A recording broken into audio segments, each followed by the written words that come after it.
Okay, we're on day 6, and as you can see, this is what it looks like when tile gets ripped off the floor. So this is what you're left with, and you can see where each tile was laid down.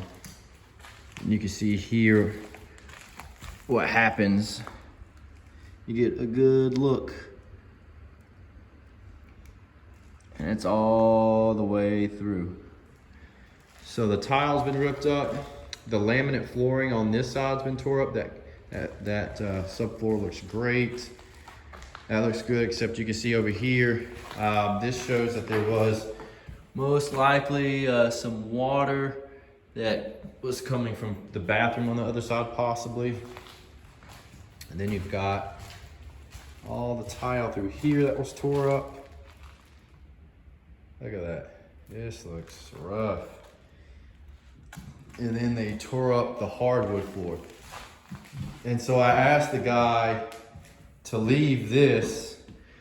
What I asked him to do was to actually pull it up. He left it in the floor, but I asked him to pull it up and put it somewhere, but he left it in the floor. That's not what I wanted, but that's okay. When they come to lay the other floor, they'll have to just pull that up. Or maybe I'll try and pull it up, actually. We'll see. But yeah, this is where we're at. This is day 6. So today, the team's gonna come back and start working on the ceilings.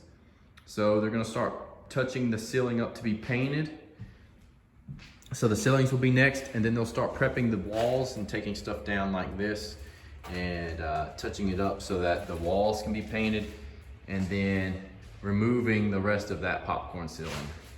That's the only popcorn ceiling left in the house. So you notice if you do get popcorn ceiling ripped out of your house, something to be aware of is you will have to paint afterwards. So notice, see this popcorn comes down, and what happens is you get the water streaks coming down your wall like this. So if you take down popcorn, you're gonna have to paint your walls. So keep that in mind when you want to update a house and pull down the popcorn ceiling, is that you'll have to repaint the whole house too. But that's where we're at. I'm excited to see how it looks near the end of the week.